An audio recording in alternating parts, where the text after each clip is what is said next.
Tiny Elf by Jade Maitre. Tiny was a Christmas elf, and he was very, very tiny as a grain of rice, so small that if someone sneezed, they might breathe him in on the and whoosh him out on the chew. Tiny didn't like being tiny. He wanted to be as big and round as Santa Claus. "Don't be silly," said his mama. "Santa Claus is Santa Claus, and you are you. Not everyone is made to be big and round, just like not everyone is made to be tiny." "But I feel like nobody notices me," said Tiny sadly. "Everyone knows about Santa Claus, but whoever thinks about a tiny, tiny Christmas elf?" "People don't notice Santa Claus because he's big and round," said his mama. "They notice him because he does nice things for people. He brings presents to little children who mightn't have the money for presents. He brings happiness to people who feel sad the rest of the year. It's a nice thing being Santa Claus, of course, but it's also nice being you." Tiny the Christmas elf thought about this. He would like to do nice things like Santa Claus, but how could he? He was tiny. If he tried to steer a Christmas sleigh, it would career off into the clouds because the wind was stronger than he was. If he tried to wrap a present, he would get himself stuck in the sticky tape. Maybe it was just a matter of mind over matter, he thought then. Perhaps he only needed to believe in himself. So he wrote an application to be one of the Christmas elves who helped make children's toys. Perhaps he could paint the very fine numbers on the barcodes of the toys. But his writing was so tiny that nobody noticed it. So now it was Christmas Eve, and Tiny the Christmas elf was sitting on the roof of his tiny house having a little cry to himself. After a while he stopped crying. Nobody cries forever. But then he noticed the strangest thing. He wasn't crying anymore, but he could still hear a crying sound. And then Tiny the Christmas elf realized that it wasn't him crying. It was someone else. Tiny looked around him. He climbed up from his tiny house and saw a windowsill. And in the windowsill was a face leaning into a hand.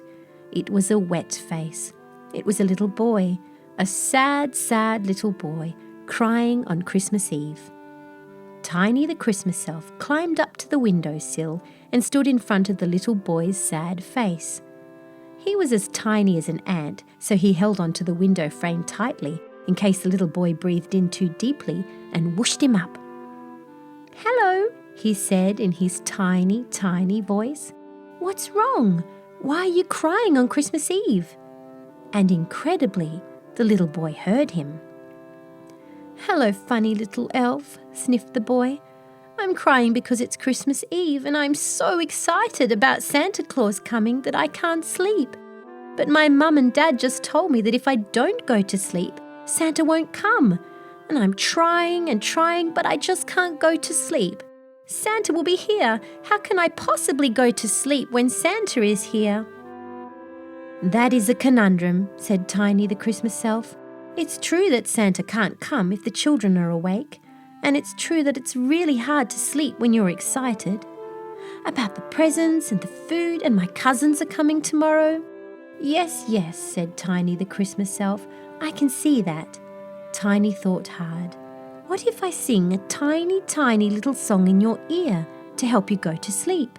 Do you think that might help solve the problem?" The little boy thought about it, and it did seem like a good idea. He nodded and dried his eyes. Together, they went back to his bed. Tiny the Christmas elf waited until the boy had snuggled up in his blankets and then crept into his ear and began singing the calmest and sweetest songs to him. Before too long at all, the little boy was asleep. It seemed Tiny's little voice was perfectly suited for lullabies. When Santa's sleigh appeared at the window, Tiny the Christmas elf skittered over to the sash and told Santa what he'd done. Santa thought it was the nicest and most useful thing he'd ever heard a Christmas elf do. And so Tiny the Christmas elf now accompanies Santa every Christmas Eve as they visit all the houses. If any children are still awake when Santa arrives, Tiny slips in and sings a little song in their ear, and they are soon asleep and dreaming the most wonderful dreams. And everyone is happy, none happier than Tiny the Christmas elf. The end. Thank you for reading with Storyberries.com. Free stories for kids.